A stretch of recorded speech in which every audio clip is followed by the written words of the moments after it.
Nazo féliciter grand mopa au Koffi Olomide à Tigara Challenge. C'est l'exemple à suivre de notre pays. Quelqu'un qui ne lâche pas la main. Vous voyez que Koffi a Tigara 2 mois à vide. A Tigara même pas un mois. Que Bolo Bila été. Non, ça n'existe pas. Il y a un monde de challenge, bah jeune, bah ça la ranango. On a félicité à héritier. Vous voyez que héritier belé va le Bila mal. Mais il existe toujours dans des esprits. Pourquoi? Parce qu'on parle toujours d'héritier. Et ça, la moussoua est bon. Dans la musique galerie, les gens font héritier. Mais ils parlent d'héritier. Au moment où ils ont parlé d'héritier dans le mal, moussoua ont parlé d'héritier dans le bon. Et bien, on tient la liste à tout le temps. C'est comme Fali. On parle de Fali, bah montre, bah nini, mon ami, ainsi de suite. Mais c'est le nom de Fali qui fait la routine.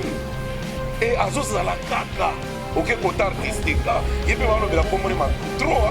Na vérifier dans côté bateau, au côté na ba Maria Piron, au côté na ba Tokos, au côté na bilogo épaisseur lengi. Ozon à côté polémique, Azali. Ah, il va balo de l'épétresse car ba car vrai. Hôtel à beaucoup de na ba Bentley, ba Rolls, ba Nini. Ozon mona que tout ani tout. Place à ouvrir les autres à suivre trop. T'es comme il a pédé, boye. Mais entre temps, il faut y aller comme ça, si pas la solution pas. Entre temps, sur le salaire. Moi, si on a pas fallu, est-ce qu'on aura ma capacité? Donc il faut serrer moi si d'ailleurs. Les fans qui apprécient Fabregas pour avoir une fallu, na limite que bazaki en masse, bazaki na monga muke. Pour ceux bazaki en masse, mais les maintenant Fabregas ça sali tour du monde. Parce que quand il a fallu, on est le monde on a maintenant oui, ndenge ba yini penda. Donc tout ça, la bénéfice Fabregas a bêta ma place. Oh, il n'y a pas bêta là. Mais en principe, on n'a rien vu. À part que mon Fabregas na Cameroun, à part que mon Fabregas na Gabon une fois, à part que mon Fabregas na Accra na Ghana. Oh, il y a mon ça là est pas signé par les Canada Fali. Sans opé ça na beauté. Bah considère. Inos bimda premier. Bah considère. Sotal hit parade africaine mais Inos bien premier. Son taliban hit na biso belé va publier, c'est lui qui est le premier. Et ça premier na IOP, na titre, c'est ça qui rafle la place actuellement. Donc ça premier na ba place publique tout et puis il nonce non nzembu na IOP et atteindre apogée mo ba doit s'attendre na monter.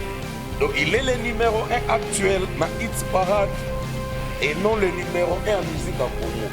Retrouvé 2 montres. Parmi les 5 perdus, on a retrouvé 2 montres. Tout le monde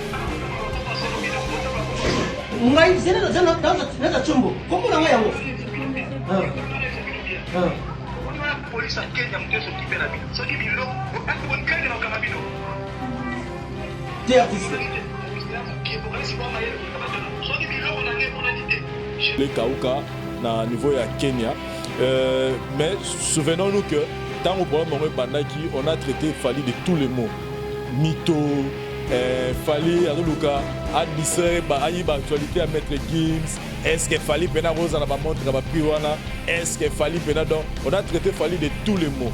Donc et Bima Pena que Fali du coup et ça les même que tu guerre à montrer Bima, ça dit bah vraiment minama musicien au bali concerné au lieu peut-être soutenir Mningana Bango Bango ça montrer peu cher Bango Basomba pour montrer que Fali a fait un tagi batu.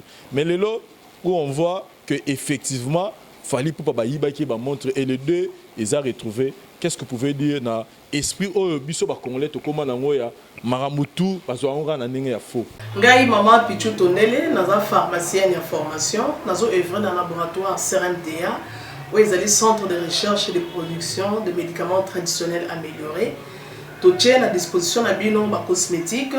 Tout ça des cosmétiques enrichis au collagène, ils ont traité ba tampon, ils ont traité ba rides, ils ont traité ba poche, ils ont traité ba imperfection mingi ya peau. Pour ça il a sérum nango sous forme de masque. Tout ça des crème réparateur, ils ont réparé pour ce pour ba un problème acné, ba bouton, ba mapalata et puis pour ça il a un sérum naie où ils ont enrichi na acide hyaluronique. Tous on a d'ici gel douche, tous on a grand format, na petit format, et ça mis à paille ils ont adouci un pot. Tous on a d'ici cheveux, ils ont collé sa souki, cheveux abîmés, souki ils ont quatre na pamba, souki ils ont ba teinte, ils ont bon sango, ils ont retardé repousse il y a ba cheveux blancs pour ça il on a huile on a bain d'huile tout ça na crème pommade tout ça na savon où ils ont accompagné gamme ya ba cosmétique nyonso tout ça pe na ba médicaments na kati ya laboratoire CRMTA tout ça na pommade Diazolex où ils ali pommade antidouleur. Ils ont traité toute forme de douleur, même... Abonnez-vous et n'hésitez pas non plus à liker la vidéo et d'activer la cloche de notification. Voilà, comme ça, c'est parti.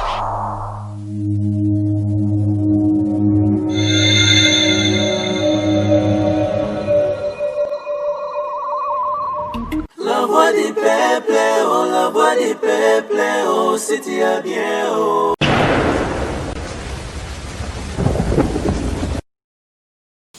Mbutalikasu, bonjour. Bonjour Vincent. Le seul artiste mission animarasi là. Bon. Au sein de ironie, il y a la rapena avec toute ta conscience. T'es Vincent, ils ont une comédie. Moi, je suis un artiste, musicien, comédien. Donc c'est normal, il y a mon musée et galerie. Tout le monde a mon kili. À quoi on tchak aussi là, parce que c'est Dieu qui a point de vie à moi. Très bien. Et puis, c'est au koufi. Mais de nos vivants comme ça, en tout cas, ils ont pas sur tchak point. Dans ça, là, on a une comédie pour nous la choc ou on a incriminé biso. Vincent Kozaloza na moi baisse muke Congolais préféré à être en face de mon frère au Kokasuto vida ou bien aux éla au pesa na mon content pour vider blanc au solo là les temps aux hôtels les mains killer yo mona Vincent neni mu pepeto esili c'est qu'on a place que mon tatika le chauffer ndengona ngada na tika bombe déjà na vida ateli tangi tika la et puis président ba mise ba vida liste ngo ezala liste ngo batu babagisa mito ezaka non bon. Bon, na bandeli na bana lo bananga ba komba batu pour amuser la galerie. Ba yebike na pe comédien et na ba mutu o azana baisse. Ayebike so mbuta tangi komone na nenga komi ya comédie. Ezalo kwazo signaler ka travailler alongwa na polo wana. Parce que un jour vient un grand-père Benz Bozi na tunanga bi dalikasu. Tu le bas vraiment que aussi là pe aux tanga biso pe aussi là donc ozarano à l'aise. Et réponse il n'a pas sa grand-père. Ah vie, obi ke bino baba grand biaka na mboko ici faut ça la titre mo réunion tigno ya réunion. Donc conditions ça na betelo mo bon vieux yebite. Ata crimo ka so réunion nango. O tigno réunion keno ko te wana. Ve bana bandi balubua ko remix. Babor we remix. De la salle on pour amuser. Voilà. Ata ba o se senta vexé. Yangona na mona ba on est des humains, ba misu ba zora comédie et lo vrai. Et pourtant, comédie dans un monde irréel. Ok. Na tchaba à l'aise. Dans le temps, à ce combat, dans le temps, oh, il y a un moko nangani, ba samchintu, bato balinga ko bosser pour bimana groupe wana.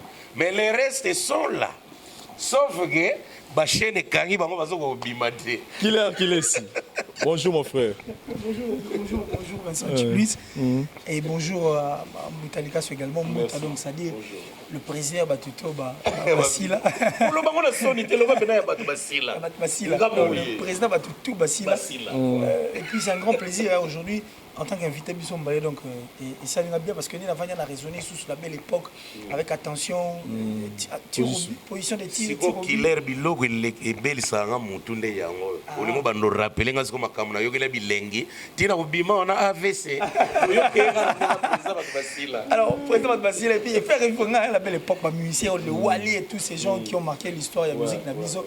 Et donc c'est un grand plaisir. Et puis à toi Vincent, on a Daryl Liwanté, ça a ici ma caméra et pensez aussi à Parouge et ça voilà. Côté de la région. Merci beaucoup chers amis téléspectateurs, c'est avec eux que nous allons animer l'émission Tribunal aujourd'hui. Nous sommes très heureux. Salut Nabandegonion Soyo, Bosuit temps et Rota la émission Oyo Tribunal où nous avons beaucoup de sujets que nous allons essayer un peu d'analyser autour de notre culture roi avec nos invités. Nazon pas ya Mbutalikasu.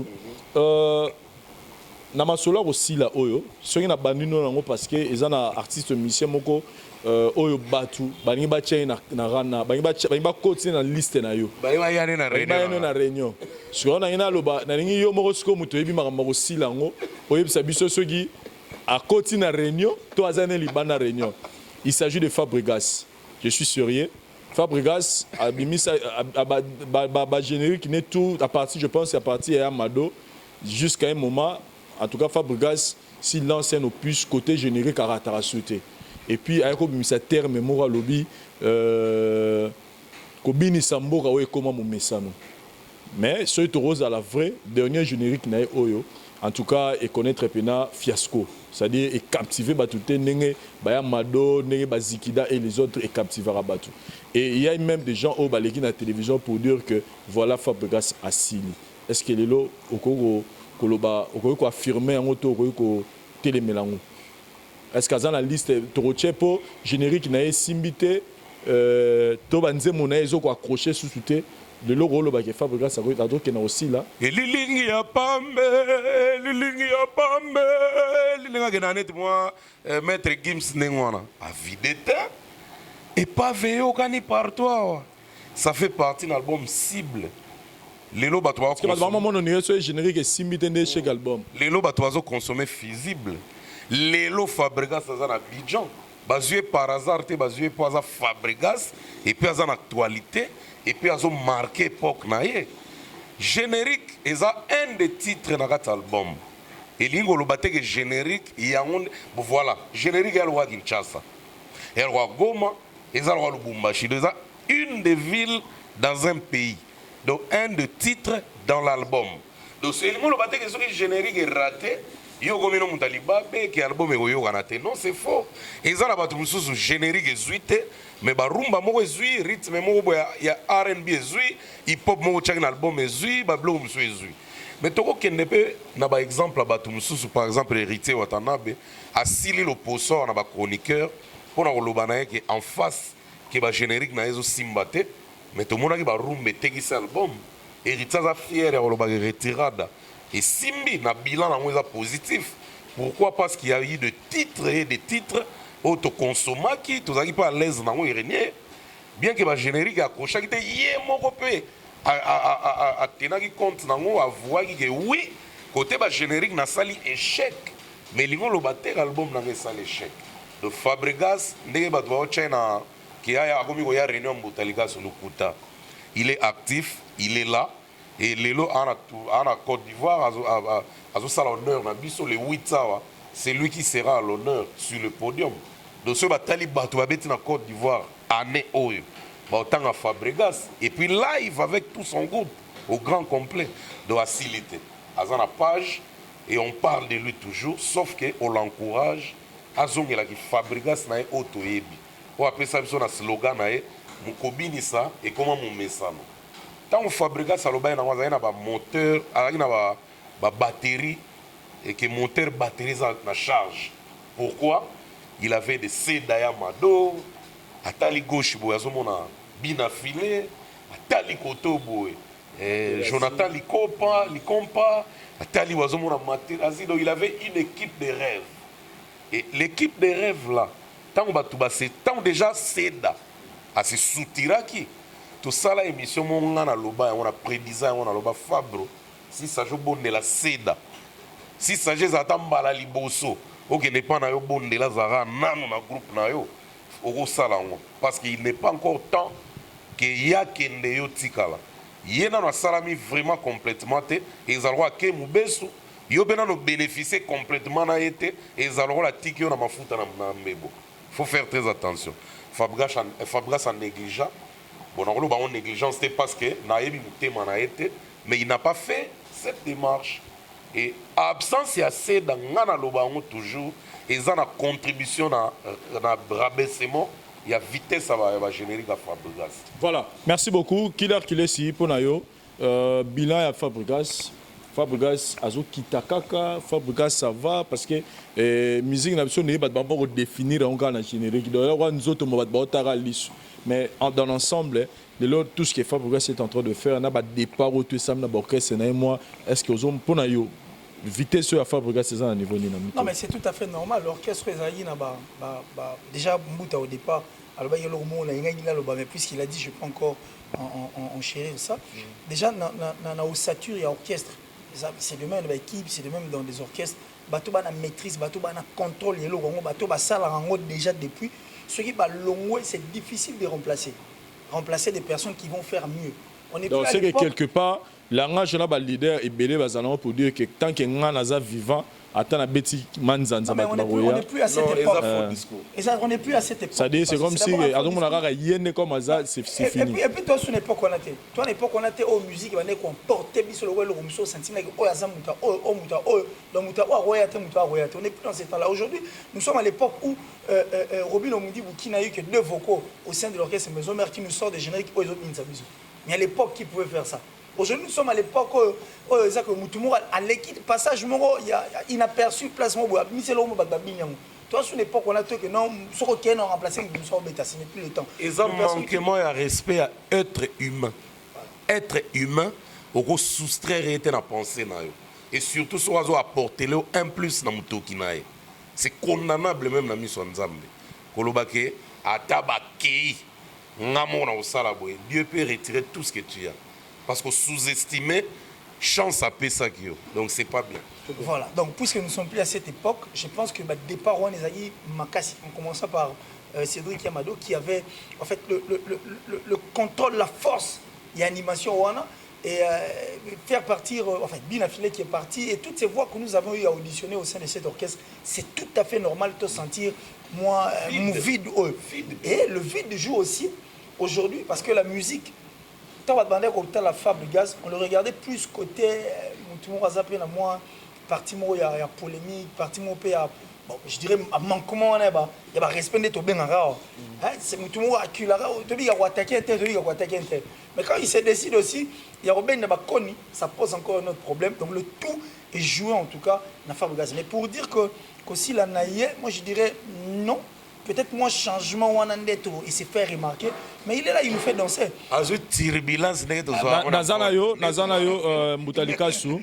Il y a encore un aspect où que Fabregas en plaire c'est parce qu'il était soutenu par des gens qui détestent Fali. Zana s'il vous plaît. Il y avait des, c'est-à-dire Fali n'azana azana bateau balingagete. Et ça na bateau balingagete, c'est-à-dire baza ninga bateau balingagete baza. Et tous les propos que Fabregas tenait sur Fali Poupa, il y a un bando ça la peut à recevoir soutien. Il y a bateau, il y a quand oyo balinga Falite. Maintenant, le fait que il y a bimisaki langage morobo, il y a humilité, langage moro ya romi qui s'avère Fali Poupa pour essayer de renouveler cette bonne relation entre Ena Fali. Et c'est là que quand on a batutu on a relâché parce qu'il va comprendre que c'est comme si à sopa bango. Vous pensez que cause à l'appel et l'Europe cause à cause, c'est-à-dire réconciliation là Fali Fabregas à Sanana Fali et cause à paix parmi ba cause oyo et c'est là que Fabregas a vraiment baisse moqué. Ah bon, selon ma réflexion à moi, ouais. C'est faux. Non, par rapport au terrain, nous on a loba. Ils ont réflexion personnelle, les athées bandegoboli msanga na koti na kati na binote pour imposer binoke non bon bol eza bongo te mambozo raisonner non eza réflexion juste réflexion oyanga na bi eza faux pourquoi pour muto linga Fabregas nenga yemba bena ba mawae yele mawa mama c'était à l'époque quand il venait de quitter Maison Mère. Le bateau landa qui déjà le colonaï wana et ça va décider que tes garçons yo n'enga volé de ses propres ailes, il est dans les bons et les juges les soutient. Ba tika la wana pona kotala mutu te ni Fali ni Fere ni Wera ni mutu. Ba ya on etange ba fanatique à Fabregas. Ay ba comment se multiplier tant bini sisu batu na ya mado et pas au ça la batu ba lifobo ba biloko wana. Donc il a accumulé des fans. C'était pas par rapport à Fali, na ba Fere na ba. Parce que ba fan na tout. Ba fan o ba linga Fali te. Ba comment ko appuyer sur Fabregas tant asala ki ba bloro kwa ba nzembo ayembaki ya Kibonga. Ils en a ba misu ba comme ça j'ai béni mes jaloux. D'abord on a nous Kibonga. Ils en a ba to ba zo ki on était bouclier. Ba na ba linga Fali te. Ba couronne ba mo ba yembela ngo Fali. Ozomona pour te voir ma solo que fallait beta mbata ba blo mo ndengona mena ebité ce qui existe makambango on a entendu seulement ngomzo so beno me ko tuna na Fali beta bena mbata na ebité vraiment eza bilo moto yo kaka illusion sikoyo bafan oyo bakomaki koapprécie Fabregas mpona koyina Fally na ndimi teke bazalaki en masse bazalaki na bango ya moke boso bazalaki en masse mbele mpena Fabregas asali tour du monde parce que koyina Fally wana elinga omonana mpena wi ndenge bayini ye mpenza donc tosala pene effort Fabregas abeta baplace oyo ye mpe abetaka po ayoka motema likunia. Mais en principe, on n'a rien vu. À part que mon Fabregas na Cameroun, à part que mon Fabregas na Gabon une fois, à part que mon Fabregas na Accra na Ghana, oh yé mon sala est passé ba les canana Fally sans opé ça na mbote. Conscience est aux zones que non, il faut s'engager pardon. Azala na un problème na mututé sur tous les plans. Mais il n'a rien fait du mal. La musique est obligatoirement faut vous avoir ennemi. Vous avez adversaire. Mais vous essayez de vous avoir ennemi. Vous avez accumulé ennemi. Si vous avez tambolo zanzambete, vous avez la garde de corps céleste. Vous avez à l'est, à l'ouest, au nord et au sud. Vous avez alors, ils ont bien accumulé des ennemis. Vaut mieux accumuler des adversaires que accumuler des ennemis. Très bien dit. S'il faut rester je parie que j'allais passer un tout petit peu sur ce qu'a dit Boutani. Parce qu'il faut tout dire la logique, c'est-à-dire une personne qui a été soutenue dans le bateau Bazaki contre Fally. Voilà. Nous tous actuellement parlons tant que tout la réalité, tout le monde en même sur le net, tout le monde en même dans la réalité dans la télévision. Le côté Fally, apparemment, fans ont plus. Il y a plus de fans que côté ennemis. Bon, si réellement ce sont ces ennemis, en fait, les ennemis de Fally qui ont lâché Fabregas pour qu'il Fally pardon, en principe, Fabregas aujourd'hui allait hériter et tous les fans du côté à Fally pour pouvoir gagner salaire aux Alélo. Mais c'est sont de on va faux fuir. Fabregas est resté dans une distraction au Nalobango Balébélé, je l'ai dit, sans pour autant avoir froid aux yeux ni aux deux. Fabregas se disait déjà que Nena Fandi Boyenga, c'est fini. Donc, nous avons volé notre propre président. Nous avons obéi, c'est comme un message. Donc, attends, la distraction, t'inquiète, ça, or, c'est une distraction grosse à la rater la musique. La musique, c'est comme le football. On remarque que moi, petit, moi, Mika Boye, la vitesse, ou à l'équipe. Et la carrière, c'est votre carrière musicale, mais le succès n'est pas vu. C'est cette distraction. Il y a Fabregas, la confiance qu'il avait à Bateau Aza. Azaï ko bête vraiment musique disant que ni na besoin na bête ko simba ya monde tika la na muki et puis ça li que a eu moins turbulence sur azio mais ceux qui a zongi na zongi penza na travail na concentration il fera mieux que tout parce qu'il a un challenge il se prétend ko bima na challenge faisons un challenge voilà Boutali Kassou Jean micro yango moni nazo féliciter grand mopa ko fiolo mide a tika challenge c'est l'exemple à suivre de notre pays. Quelqu'un qui ne lâche pas la main. Vous voyez que Kofi a 2 mois vide. A même pas 1 mois. Que Bolo Bila été. Non, ça n'existe pas. Il y a un faut challenge ba jeune ba zala nango. Ngala féliciter rapper héritier. Vous voyez que héritier belé ba lobela mal.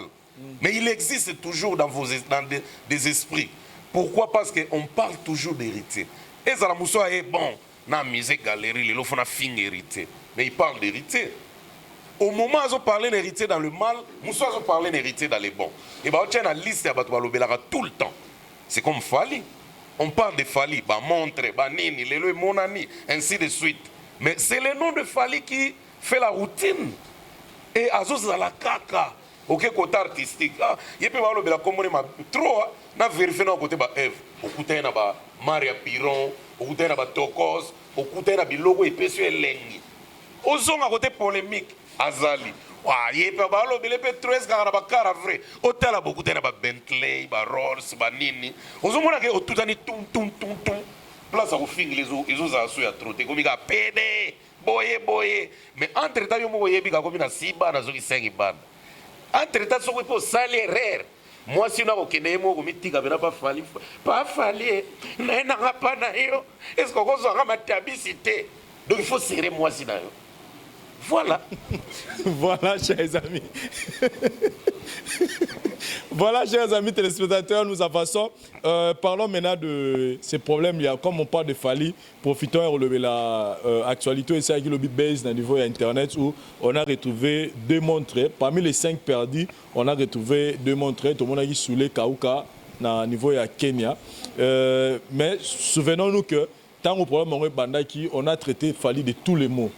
Mytho, Fali, Adoluka, Adissé, Aïba actualité à Maître Gims, est-ce que Fali Pena Rose en a montré à Priwana, est-ce que Fali Pena, donc on a traité Fali de tous les mots. Donc, et Bima, il fallait le et ça, la même route guerre à montrer Bima, c'est-à-dire que les musiciens qui sont concernés, on les peut-être soutenir montrer cher pour montrer qu'il fallait faire un tagi batu. Mais le lot où on voit qu'effectivement, il fallait pour pas montrer et les deux, ils ont retrouvé. Qu'est-ce que vous pouvez dire dans l'esprit où biso ba congolais to comment nangoya maramutu parce qu'on a nanenga ya faux nanenga ya kilokuta. On peut encore affirmer aujourd'hui que les gens qui ont l'actualité à Maître Gims, il fallait un mytho, donc il y a une fintech à niveau de télévision qui n'a pas le moyen d'avoir toutes ces montres-là à Valère. En fait, mes impressions d'abord par rapport à l'affaire retrouver plutôt ma montre a fallu. Moi, je suis très content. Je suis très content en tout cas. L'un des Congolais qui est content. Parmi les Congolais, je le suis. Voir un travail des titans, mon omba lui en a ça là depuis le début de sa carrière pour comme Alélo à souffrir quand même, à vivre le bonheur. Il y a Moussalo, il y a Sali, il y a souffrance à côté nango, à Misso me la montre, bah il va injustement ou gratuitement comme ça fait très mal. Donc moi je suis très content à ce que les gens montrent va retrouver. Mais pour ceux qui parlent de mytho et autres, Maître Gims, le romo bat balwara, n'habitez sur bat monara, bah concert à Fali. N'habitez sur bat monara, bah contrat à Fali. N'habitez sur bat monara, c'est que Fali fait. Alors moi, je dirais que musicalement parlant, il fallait s'offrir une montre de 50 000. Musicalement parlant, il fallait s'offrir une montre de 130 000. C'est la musique, ce sont des outils qui permettent à ce que la musique n'a pas de musique. Et la façon de voir, il a fallu Poupa. Sa façon de voir et sa façon de faire sa musique, n'a pas de musique il fait combien de place on a dit. Aujourd'hui, on parle de la montre de Fali, parce que c'est vrai que Bungi, Nazonga en passant. Papa chéri s'est offert 50 paires, je crois, il y a 50 paires à Weston comme ça. Et quoi, ça peut mensonge. Et à Somba qui a monté. 50e paire à Somi na Weston. 50e paire à Somi na Weston. Mais ça, c'est à Somi 50. Non, mais 50e paire. Ils appellent la blague. Bon, on a Somba qui a accumulé kaka. On ira Somi 50 na Mbala Moko. Ça fera 50e paire. Voilà, 50e paire. On appelle ça un mensonge. Non. Donc, je pense que Fali n'avait pas l'intention, n'a pas l'intention. Et puis voler la star de Maître Gims sur la montre, retrouvons normal. Et là, c'est pas possible. Et puis, la forme de la musique, les musique, et ça, il va bloc. Nous avons des blocs sur telle musique, auto bloc, un tel bloc, un tel bloc, un tel. Donc, ça ne peut donner que ça. Si on le bel roman, on dirait, le roi, tu as la possibilité de faire ça. Qu'est-ce qu'on fait? On vient pour donner une information fausse. Imagine qu'aujourd'hui, les gens s'attaquent même d'innocents. Parce qu'à livre de concert, on a un festival à Wizkid. Le festival, les festivals organisés par Wizkid. Il y a eu des renommées musicalement parlant. Mais et comme il a Kid, le roi Batamoni qui tourne à ma casse au salon, qu'est-ce qu'ils font? Ils attaquent innocents pour dire qu'il y a un Simandako, il y a c'est comme ça que fonctionnement Magambouissa les Mara. Moi, je ne pense pas qu'il fallait avoir l'intention de voler la vedette. Il y a Maître Gims ou la star de Maître Gims par l'Isolomon à l'Okuta disant qu'il va montrer Bouni. Mais aujourd'hui, mon ami, qu'est-ce que nous allons dire? Et ça peut être théâtre. Voilà, Moutalika sous impression. D'abord, je salue mon vieux Willy Mandala, Yakuza 3500 esprits. Il y a une image. Ça va déjà, tu vas regarder l'autre. Non, comme on a soir, non, bah des vols ratés. Tu es lié à ok. Grand-père Willy Mandala. Ça va déjà pendant souhaiter bon séjour après. Grand-père Willy Mandala, Yakuza 3500 esprits. Vincent Otia Tembe. Tu es sûr que ça va. Non, en tout cas, je sais pas pourquoi. Pour Nathalie, que Moutouabimisi Moutouki na yé na podium et PC rendement, quel que soit rendement ou quel que soit y a relation ou y a caché, et ça rendement na yé. Si koyo à se faire plaisir. Vincent, ngai na l'an 2000, non na 9. Na beta na kabinda ba pesa nga monta mo bo na zo vertige na loi avion ils ont senti ndolo. Et ça délire, oui bien vite au rêvara, biso tout outara, biso tout mais certains de nous babandara pauvres après zui. Alors papa, kokanisa te ke ntango tobana kokumba baserso tobeta bashite na quartier babala bapoto mike baja bashite kolave na bama ya muchube ke tobana koreve tozalaka bapauvre non. On regardait les 50, les Will Smith, Michael Jackson, Snoopy Doggy Dogg, les clips de noirs américains, les sala qui théogamutema likunia. Comment on va vivre arabe et puis vivre en côté. Parce qu'il fallait basali pe fort na vie que à mati effectivement oui, il se retrouve na place wana VIP. Oh ba tchara ba célébrité congolaise. Africaine surtout. Il est là. C'est la fierté du Congo. Il y a Bangala, il y a venu na bangote na bandal. La fierté du Congo et de l'Afrique. Siko a komi pe na niveau ka kuta na bato ngo na otala pe na TV. Ata ko kuta ne bato ba segari akena okanga ba photo wa sala kanini po bino bo kama ba tourner disque. O to mona ka bo publier ni za ka ba tourner disque ba photo te. Tout le monde na kama ba photo. À part Mutakufa. Vous comprenez? Quand on a couffé, quand on a kangé na morgue, ça li baise. Bon, yo mdoza vivre, zo respirer. Au côté whisky na couloir, au tiga leka. Tout ça là, bah j'ai. Ou soit au côté na tcharakon, no go leka. Mais whisky d'ité. Mon frère, bah tu me souba yaka na ba liboso ba caméra. Oh complexe. T'as là, azo wile la arkelia. Papa, arkeli. Na bien. Ato kutariga na go Michel na supermarché mogwa ataza kunki ubeti kara mogo banolega na sima ya Jotara Dimitria ata mona na toute mais Jotara Dimitria essentiel ga ai bi magadeti ya maro lega na sima na tout le monde est complexé. Mutuaza en dehors, il y a complexe, il y a elengi, il y a complexe elengi nae azate. Auto salagane a elengi ou dans mutemo. Donc fallait quand il s'offre il se permet de s'offrir ba montre, ba biloko na ba car, ba nil. Tout le monde a la soif nango. Ngai on a bimsimbo on a sombi montre, ils ont la valeur. Mais ngamo na yebi montre na sombi la yango. Et puis na ok pe na ndako na sala moi c'est na fier. Toi tu parles beaucoup hein. Oh nil. Na niveau nanga bon siko so fallait azana ngoya kolekanga asomba te yo kasi ngane na bo ngambuta likaso na kuta na $500,000 oza pena sur Vincent okomona ala ne komona ngambuta d'abord français au changer Vincent est-ce que ça gagne ça mèche oko regretter o mbuta kaka nzamba PV totinga ba vantire belé ba comportement wezo botama pona ba zimbongo te yango batami mukolo ba kozwa mbongo opianga raison ngana ndima ke Fabrice no ba français pam ngana yebila Fabrice mona lingala te mais banda Fabrice azwa comme so ba mino ya engelaka acha tentiri mabe ala la place malam mabe abala na mama teri ba bota bana bango azana VIP ala va futela na maka yebila zo Fabrice so mabe lupango afutela na maka mpani mabe mais yango rat a comme français pas oh wesh frérot tu vois ben mince frérot ça va gailler quoi donc tu vois ben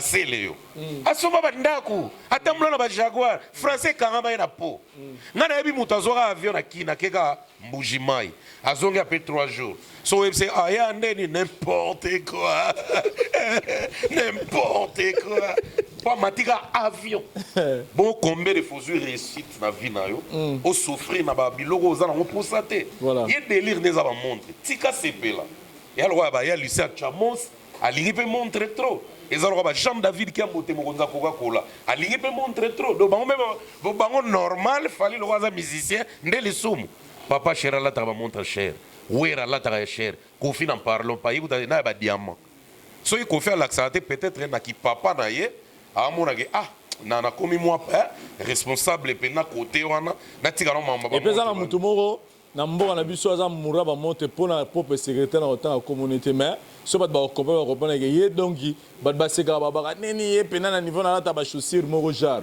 ok ba chaussure peut-être ba goût mais sko bot bat ba tchaka kana lo boko et na lo baté ba to ba comprendre ba comprendre ba kritika ra Adonis Ngambani na ba moyen so ba monter mais on lo ba za Adonis na ye ba to mona ra ke oh ba chaussure na ezaka moi jar oh ba chaussure na ta ba boots mais ba tchaka kana lo boko nete batiaka kala loboko nete balandela loboko wana bamona c'est bomba. Voilà, chers amis téléspectateurs, nous avançons dans émission d'Abisso Tribunal avec Moutalika sur Killer Kiles. Je sens qu'il y a vraiment l'ambiance, il y a du sourire, il y a la détente. Killer Kiles. Je pense que Tozaro évolué dans l'émission d'Abisso. Il y a un aspect des choses on a ligné tout mais capé que le beleza problème il y a qui est premier dans la musique à Congo. Parce que les gens on n'arrive plus à bien définir pour dire que quelqu'un a sa premier dans la musique.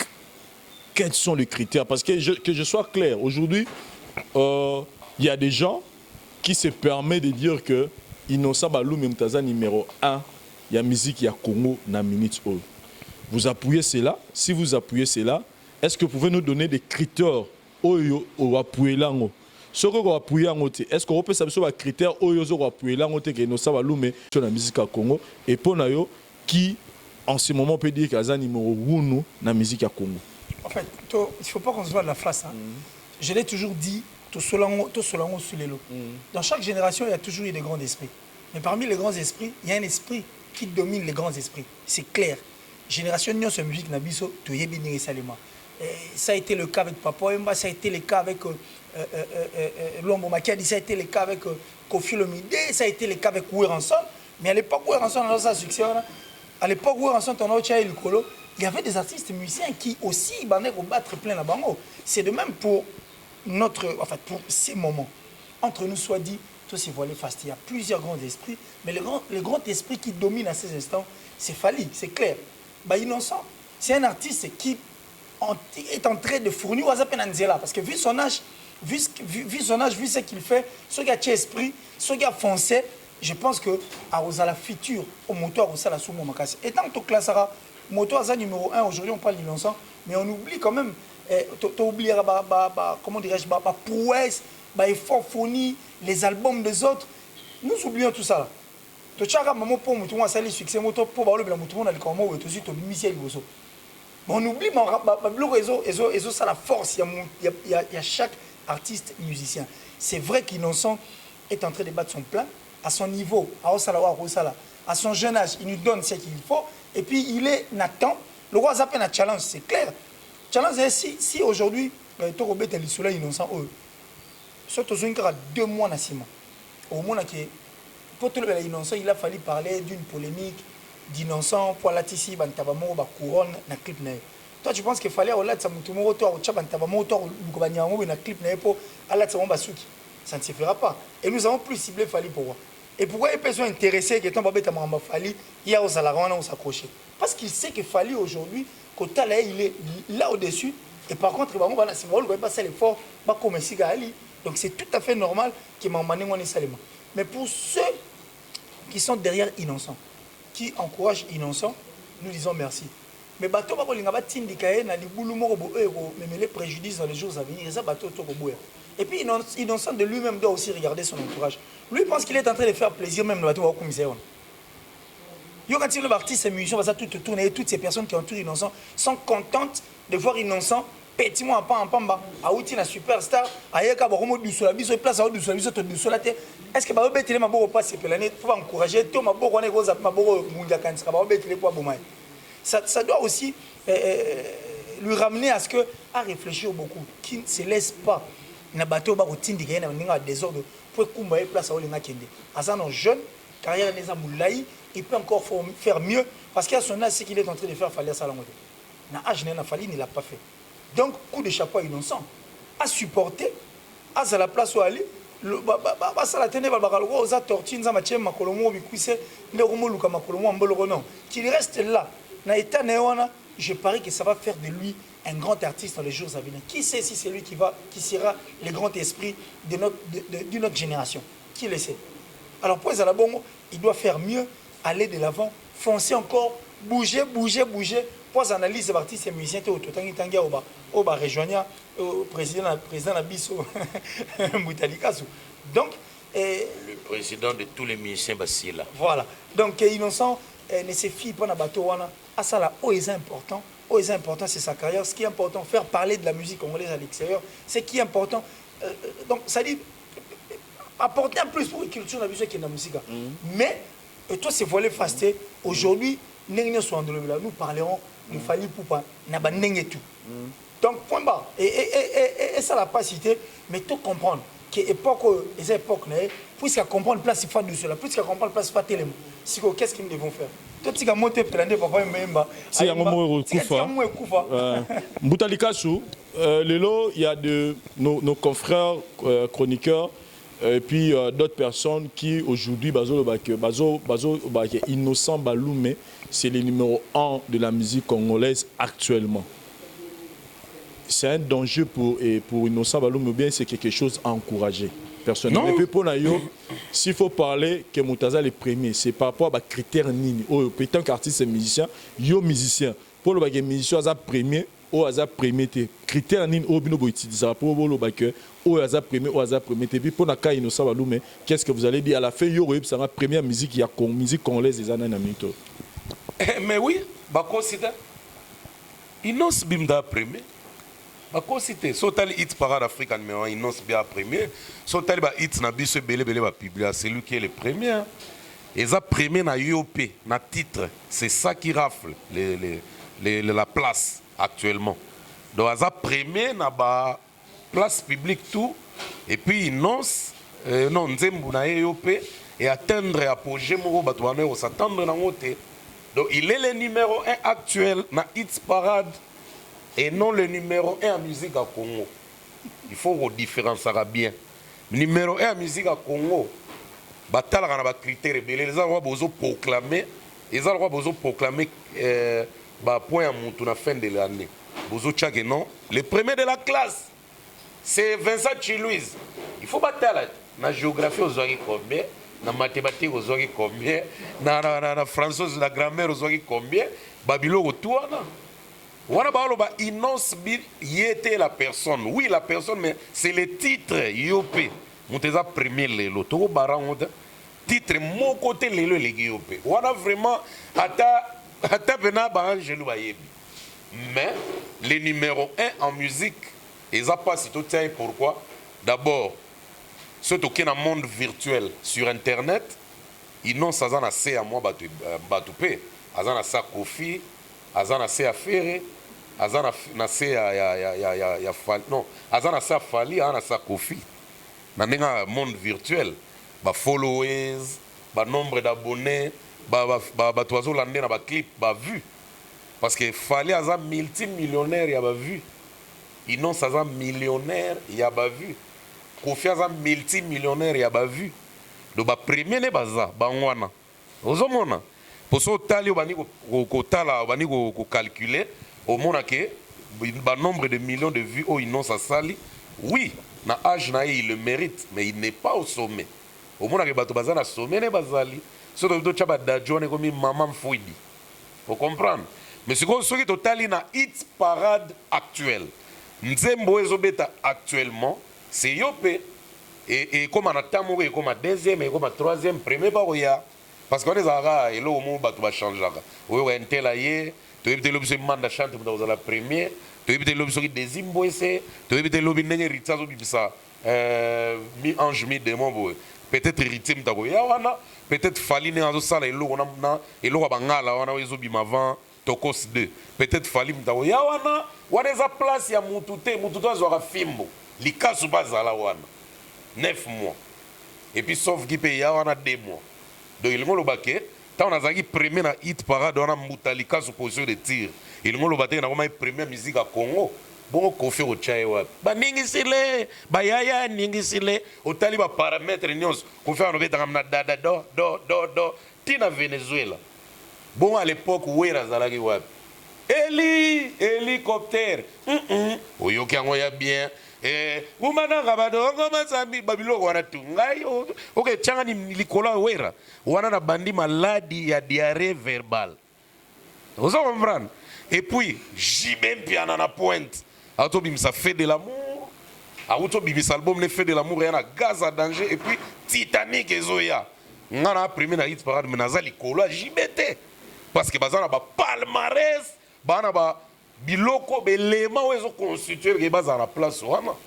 mais ce côté innonce azali oui aye mais nanu tokomi na poa ya kotia premier te avant totia premier faut les bato tout na ba followers faut les bato tout na ba nini na ba nombre d'abonnés faut ba clip na ye elekaka ya bato tout aussi longtemps bimi et puis faut les bato tout na ba production bat mutazo beta tongo midi poko tozo mona c'est que tokomba avec les biso to la ta manette to tel eclipse mutazo beta tout le temps to yebi na muto alandi to yebi innonce pas comme ko beta mais na terrain kaza number 1 so to che même biso to mbempoli franchement même bana mike ba lo batala batato ba vandi pena ba osala nini ba ke lo ba innonce numéro 1 na musique à Congo wa to komba ba raté de fois même besoin na scène pepe moi na artiste azoya artiste osala ba prouesse le roi to soutenir na titre na bibi premier boto binela ba challenge et trikalinga ngana na binité babimi sili biso fo kofi moko boye ena ni tange abini kuna na poto na Strasbourg bato bazobina bina ba challenge ayo pe ngara no na binité oyebi oya fali na bina ya patinage we na ba drogba ba partage siko non ça zela ngape na bina après succès sila tame ko sila numéro 1 mususu aye soki ye moko baza aza tetu abimi selo mususu ekangi suka place wana mais challenge eza mwa gaya pour robinio pe ana na marché azo préparer lo mo ebima batuna yo babinisaka ensemble ba préparer pe ebima de tokolo ba actuel numéro 1 c'est Innonce mais pas le numéro 1 de la musique congolaise. Je crois qu'on a se fait comprendre Clarisse Tangamouye. Voilà, merci beaucoup Moutalika. Je pense que Tozo qui est déjà dans le tribunal à Bichot parce qu'on a eu à débattre vraiment des sujets intéressants et puis Baza vraiment très détendu. Parlons d'un problème, il y a festival. Pour c'est par là que tu conclure. Nous tous nous savons que festival les alliés miroir.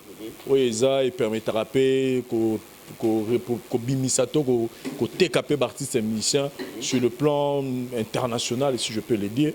Les autres, chaque quelques pays africains, tout le monde a que grand artiste au sali combo et une façon pour na bango ya ko zong s'appelle ascenseur, tout le monde a organisé différents festivals.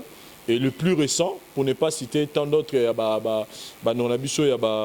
Premier Gaou et les autres, mais le plus récent, il y a Wizkid, organisé à niveau de France, où on a vu la participation de beaucoup de stars africaines et tant d'autres. On a retrouvé Innocent Balou parmi Batouana, agrémenté qui spectacle. Mais la question qu'on se pose dans le parce que le festival, il y a une polémique. Wizkid mais quand il s'agit de ma organisation, on sent qu'il y a l'implication de tout le monde.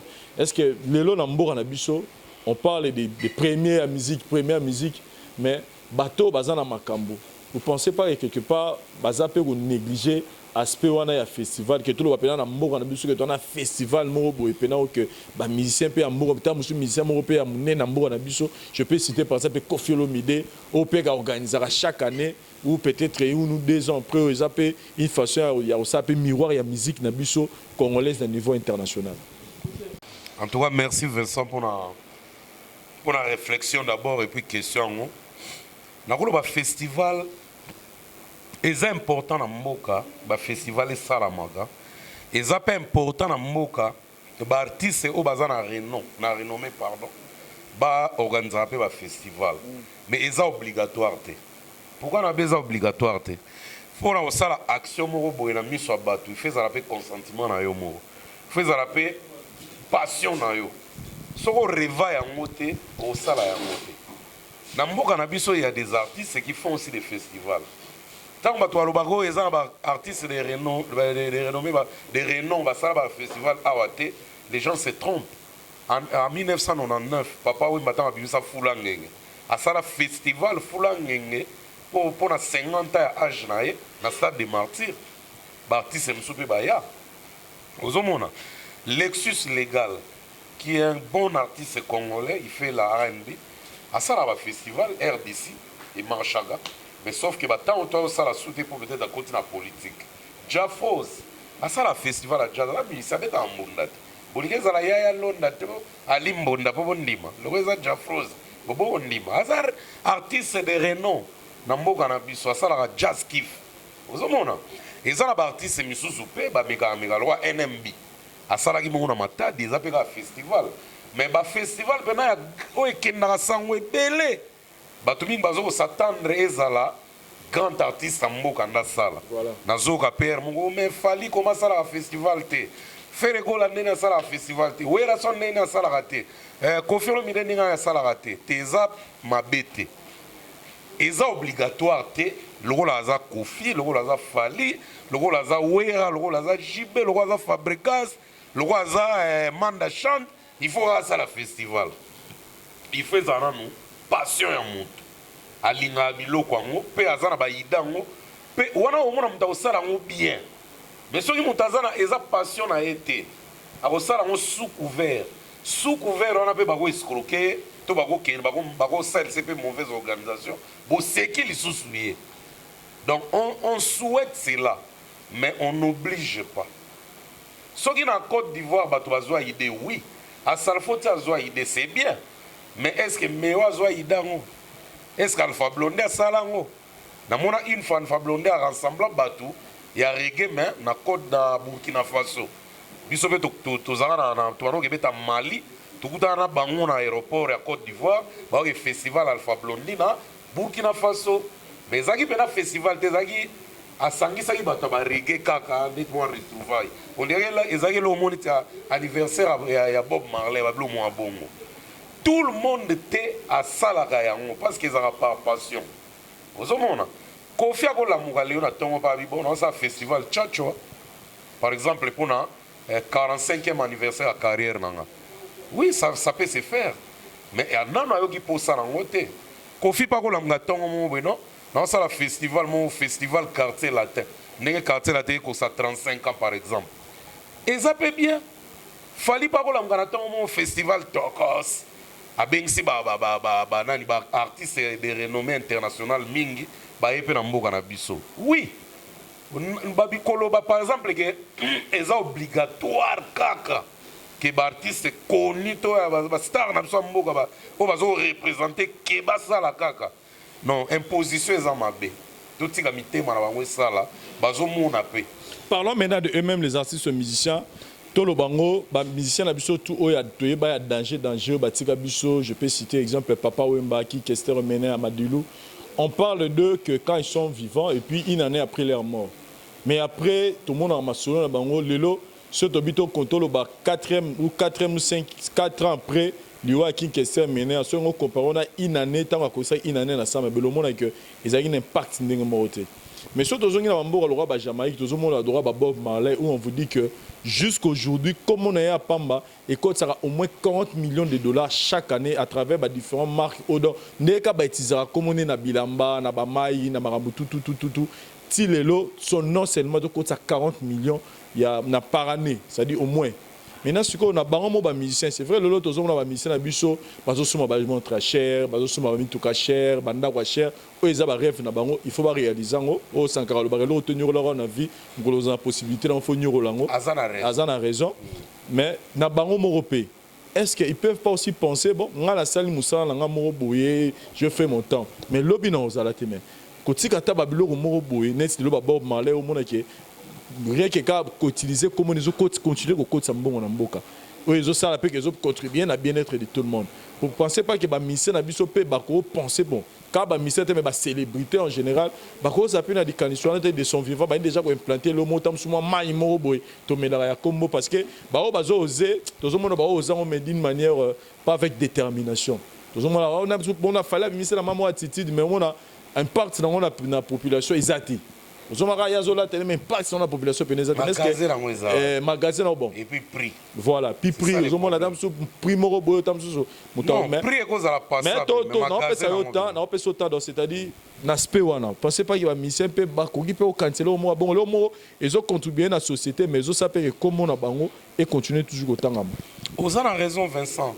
Vous avez raison, mon frère. Vous avez que célébrité normalement ezaka babisente célébrité nyonso ya mboka ezaka malamu batika bilemo lelo tomona Michael Jordan abeta su basket te mais marque na E23 eza toujours ezo mené toujours na masolo kolata ba basket na mokili oyebi ke bana bakolata basket nyonso ekobima mais 23 pe batunaka yango pe batalaka bamarque ezobima du jour au jour pe ezotekama Michael Jordan azokotisa mbongo 10 jours au jour ata aza na posa longwane millionnaire mbongo pena nde bayombe balobaka mbongo mbongo mbiu ndamini donc mpo ani mbongo kangami nga tikako dita binga trop nde bayombe un patron puela bindela aza na mbongo trop akoma na carne azi mbongo mbiu ndamini donc mbongo mpo ani okangami nga oza gentil te donc azoseka mbongo oui mutu tout ntango alalaka alamukaka azala na posa mbongo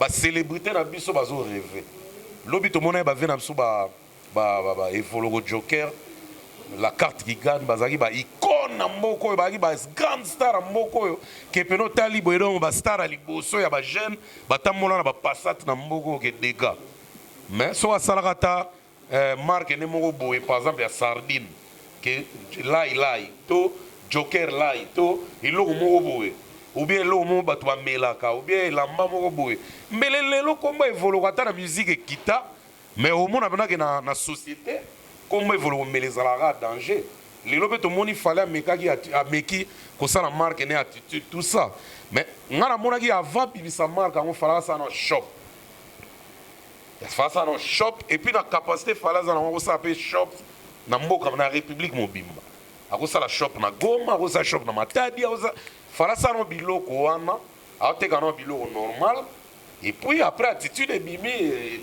plus partout na basede ne mpe ko banotekamaka na bashop wana ozomona eza mpe une des stratégies Koffi Olomide période mosala Didi Stone Nike boutique ozomona ezalaki déjà kombo eke makasi mais soki na galerie Saint-Pierre okuti yango après quelque temps akangi et puis marque ya elamba Didi Stone Nike ezalaki te et soutenir yango te ozomona mais ve na biso Rambo aza na pouvoir ke soki asala ata chingom nde surtout ndenge alinga otya monoko ne tozoloba Vincent tu sais tozomona apparemment tozokomprendre ndenge atyaka batitude ne wana ekosone mpe kitoko aliaka marque ya chingom moko boye epesaka saveur epesaka elengi moko boye basheri baolinga yango baya baolinga yango bakodindamela yango mpe tosala biso monoko nde ve na biso atyaka esalaka mwa bien. Je vous rappelle une histoire il y a Michael Jackson et là mo tobetaka ba game mo tobeta ya ba brick tant ba bimisi yango et ba no teka matin na niveau États-Unis et teka marate ba game wana to wa obeta ya ba brick wana mo na grippe do ya faut classer sur les lignes Tetris voilà les noms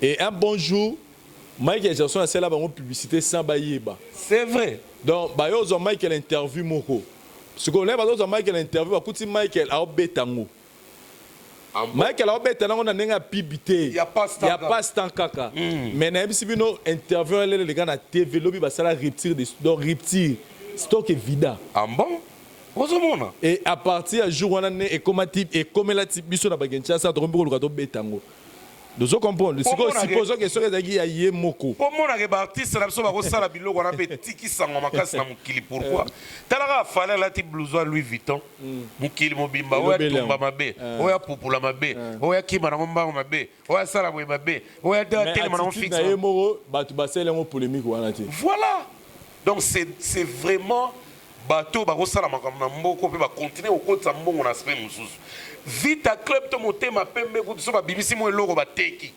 basupporters nango basombaka peno mona mpe rupture de stock surtout so baa na match ya makasi bamazembe kaka babimisa Varese boye basupporters baweleli yango Varese mpe esili bongo soki fale asali elamba par exemple ya popularité do atyango na boutique mais 5 euros to $5 oyebi bajeune kombe bakoutiliza ngo na kino mpo déjà bapolo alataka na bakeche alataka na bilamba alataka ngwanzo awela yango rapide pourquoi pas ye moko asala ya normal na stock na montant normal na prix moko normal bato mpe baconsommer Koffi Olomide exactement Fabregas exactement JB mpiana oyebi ke JB biloko nyonso alakisaka na snap na ye ekotaka bato pourquoi kosala yango na marque a 20 na ye moko te que je fais mon tout le monde a goûté JB moko existant déjà au whisky mais pourquoi qu'on s'arrête 20 pénates que JB na c'est bien ma bêtise chérie ou bien papa ou bien PF ou bien PC bah qu'on mette l'eau moi JB marque à 20 il y a whisky te mais marque à 20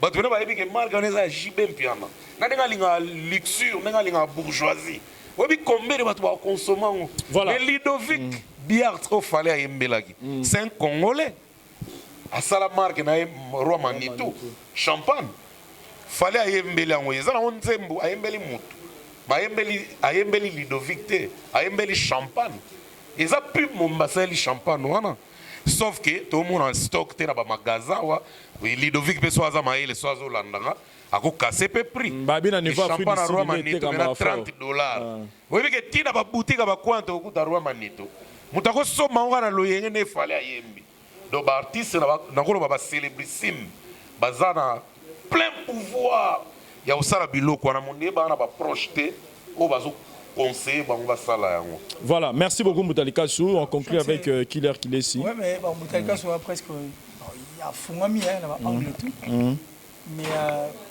nos artistes et musiciens généralité na bango apparemment baza bato balinga ko se faire entourer donc soit si une personne s'est fait entourer des incapables ceux qui ont l'icône ont pensé qu'à roi il y a Batou, or il est un roi des incapables donc automatiquement il n'est pas comme incapable.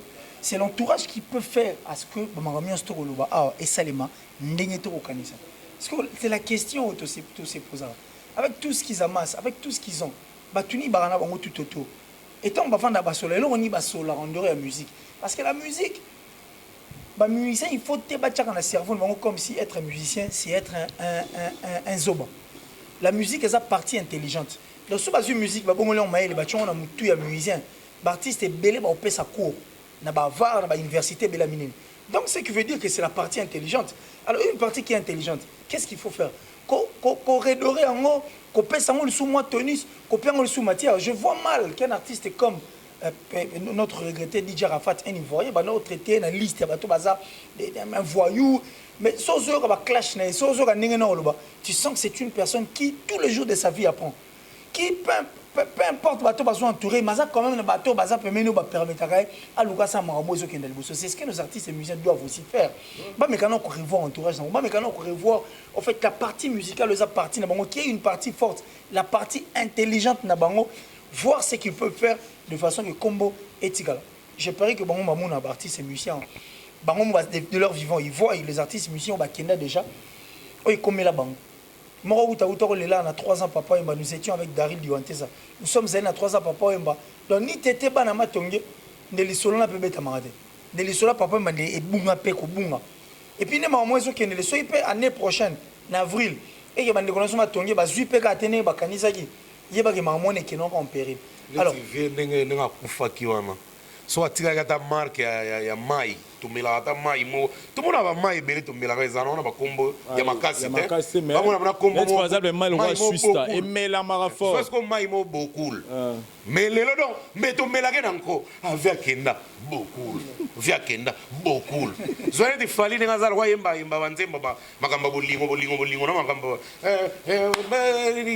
obetanga osasanga so kindenge nini siko muri londo kazi to mela ya nini ya lufu ana so ya côté de liga wana tout rouge siko asali biso na londo kas tokos beta ko obi combien de jeunes ba aussi ça stock pour battre belé baza capable na miso baza capable oga ya nga 2 fois tesco o tsheli bango bena bon londo kas mona na rare bozo bena tokos power mais na iso fala ko sala ba millions na mboko yo neta boma moto parce que ba ya tout balinga eloko wana we mata mpifo.